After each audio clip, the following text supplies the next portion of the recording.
నారా చంద్రబాబు నాయుడు నేడు తూర్పుగోదావరి, doctor BR Ambedkar Konaseema, Eluru జిల్లాల్లో కీలక పర్యటన చేపట్టనున్నారు.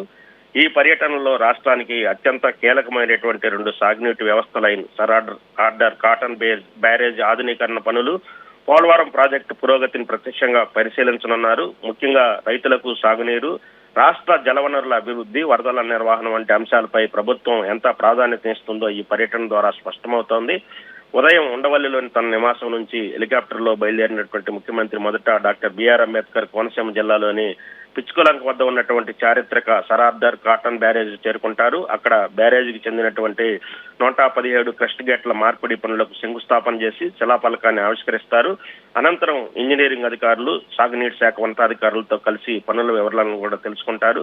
సరార్దర్ cotton బ్యారేజీని British engineer సరార్దర్ Thomas cotton రూపకల్పన చేశారు. గోదావరి నదిపై నిర్మించినటువంటి ఈ బ్యారేజీ కారణంగానే గోదావరి డెల్టా ప్రాంతం దేశంలోనే అత్యంత సారవంతమైన వ్యవసాయ ప్రాంతంగా మారింది. ఒకప్పుడు వరదలతో తీవ్రంగా నష్టపోయే ఈ ప్రాంతం బ్యారేజీ నిర్మాణం తర్వాత సాగునీరు సమృద్ధిగా అందుకొని లక్షలాది రైతుల జీవితాలను కూడా మార్చేసింది. అందుకే సార్ ఆర్డర్ కాటన్ ఇప్పటికీ గోదావరి రైతులు ఎంతో గౌరవంగా స్మరిస్తుంటారు. ప్రస్తుతం బ్యారేజీపై ఉన్నటువంటి 117 క్రస్ట్ గేట్లు దాదాపు 4 దశాబ్దాలకు పైగా ఉపయోగంలో ఉన్నాయి. కాలక్రమేణా వాటి సామర్థ్యం తగ్గడంతో పాటు భద్రతాపరమైనటువంటి అంశాలు కూడా ప్రాధాన్యతను సంతరించుకున్నాయి. డ్యామ్ సేఫ్టీ రివ్యూ ప్యానెల్, కేంద్ర జల సంఘం సూచనల మేరకు పాత గేట్లను పూర్తిగా తొలగించి అత్యాధునిక సాంకేతికతతో రూపొందించినటువంటి కొత్త స్టీల్ గేట్లను ఏర్పాటు చేయాలని ప్రభుత్వం నిర్ణయించింది. ఈ గేట్ల మార్పిడి పనులకు సుమారుగా 152.95 కోట్ల వ్యయం అవుతుంది. పనులను దశల వారీగా చేపట్టి 2028 జులై నాటికి పూర్తి చేయాలన్న లక్ష్యంగా కూడా పెట్టుకున్నారు. కొత్త గేట్లను ఏర్పాటు కావడంతో వరదల సమయంలో నీటి ప్రవాహ నియంత్రణ మరియు మరింత సమర్థవంతంగా ఉంటుంది. అలాగే అవసరమైనటువంటి సమయంలో సాగునీటి నిల్వలు మెరుగుపడతాయి. భవిష్యత్తులో బ్యారేజీ నిర్వహణ ఖర్చు కూడా తగ్గే అవకాశం ఉందని అధికారులు భావిస్తున్నారు. ఈ ప్రాజెక్టు వల్ల గోదావరి డెల్టా పరిధిలోని సుమారు 10 లక్షల ఎకరాలకు సాగునీటి సరఫరా మరింత మెరుగుపడుతుంది. తూర్పు గోదావరి, పశ్చిమ గోదావరి, కోనసీమ ప్రాంతాల్లో వరి, కొబ్బరి, అరటి, చెరుకు, ఉద్యానవన పంటలు సాగు చేసే రైతులకు దీని ద్వారా ఎంతో ప్రయోజనం కలగనుంది. సాగునీటి సరఫరా సమర్థవంతంగా ఉంటే దిగుబడులు పెరగడంతో పాటు రైతులకు ఆదాయం కూడా పెరుగుతుందని ప్రభుత్వం ఆశిస్తోంది. బ్యారేజీ కార్యక్రమం అనంతరం ముఖ్యమంత్రి గోదావరి డెల్టా రైతులతో ప్రత్యేక సమావేశం నిర్వహిస్తారు. ఈ సమావేశంలో సాగునీటి విడుదల, కాలువల నిర్వహణ, ఎరువుల సరఫరా, పంటల కొనుగోలు, వరదల నివారణ, పంట బీమా, వ్యవసాయ రుణాల వంటి అంశాలపై రైతుల అభిప్రాయాలను తెలుసుకుంటారు. రైతులు ఎదుర్కొంటున్నటువంటి సమస్యలను నేరుగా విని వాటి పరిష్కారానికి అధికారులకు తగిన సూచనలు చేసే అవకాశం ఉంది. రైతులతో సమావేశం అనంతరం ముఖ్యమంత్రి హెలికాప్టర్లో ఏలూరు జిల్లా పోలవరం ప్రాజెక్టు చేరుకుంటారు. అక్కడ నిర్మాణంలో ఉన్నటువంటి earth cum rockfill dam, diaphragm wall, spillway, ఎడమ కుడి ప్రధాన కాలువల పనులను క్షేత్రస్థాయిలో పరిశీలిస్తారు. ప్రాజెక్టు పనులు ఏ దశలో ఉన్నాయో ఇంజనీర్లు, నిర్మాణ సంస్థల ప్రతినిధులతో సమీక్ష నిర్వహిస్తారు.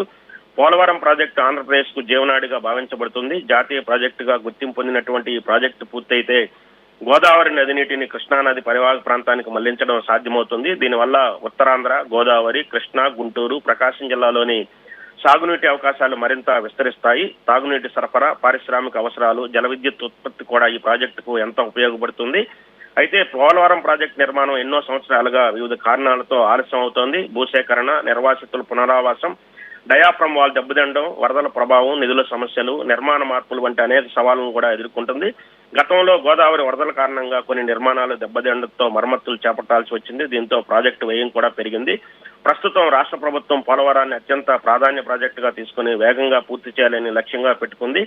కేంద్ర ప్రభుత్వ సహకారంతో నిధుల విడుదల, నిర్మాణ పనుల వేగవంతం, నిర్వాసితులకు మెరుగైనటువంటి పునరావాసం వంటి అంశాలపై ప్రత్యేక దృష్టి సారిస్తుంది. ముఖ్యమంత్రి ఈ పర్యటనలో పనుల పురోగతిని సమీక్షించి నిర్ణయించిన గడువులోగా పనులు పూర్తి చేయాలని అధికారులకు స్పష్టమైన ఆదేశాలు ఇచ్చే అవకాశం ఉంది. పోలవరం పూర్తయితే లక్షల ఎకరాలకు కొత్తగా సాగునీరు అందడంతో పాటు ఇప్పటికే ఉన్నటువంటి సాగు ప్రాంతాలకు స్థిరమైన నీటి సరఫరా లభిస్తుంది. అనేక గ్రామాలకు తాగునీటి సమస్య తగ్గుతుంది. పరిశ్రమలకు నీటి లభ్యత కూడా పెరుగుతుంది. వరదల నియంత్రణలో కూడా ఈ ప్రాజెక్టు కీలక పాత్ర పోషిస్తుంది. జల విద్యుత్ ఉత్పత్తి ద్వారా రాష్ట్ర విద్యుత్ అవసరాలకు కూడా కొంతమేర ఉపయోగపడుతుంది. మొత్తంగా ముఖ్యమంత్రి చంద్రబాబు నాయుడు నేటి పర్యటన ద్వారా రాష్ట్రంలోని 2 అత్యంత కీలక సాగునీటి ప్రాజెక్టులపై ప్రభుత్వం దృష్టిని మరోసారి స్పష్టం చేస్తా ఉంది. ఒకవైపు 170 ఏళ్ల చరిత్ర కలిగినటువంటి సార్ ఆర్డర్ కాటన్ బ్యారేజీని ఆధునీకరించే కార్యక్రమానికి శ్రీకారం చుడుతుండగా, మరోవైపు దశాబ్దాలుగా ఎదురు చూస్తున్నటువంటి పోలవరం ప్రాజెక్టును వేగంగా పూర్తి చేసే దిశగా అధికారులతో సమీక్ష నిర్వహించనున్నారు. రైతుల సంక్షేమం, సాగునీటి భద్రత, రాష్ట్ర జలవనరుల అభివృద్ధి అనే 3 ప్రధాన లక్ష్యాలతో ఈ పర్యటన అయితే కొనసాగుతుంది.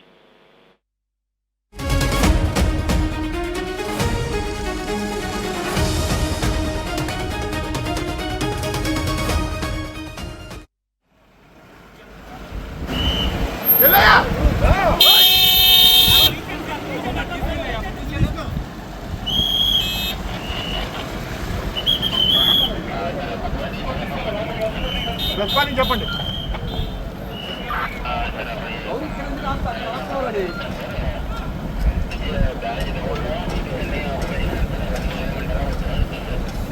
ఆగమనండి, కాసేపు ఆగమనండి.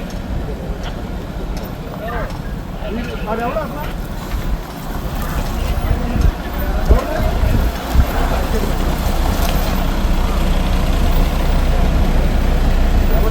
ఎవరంటే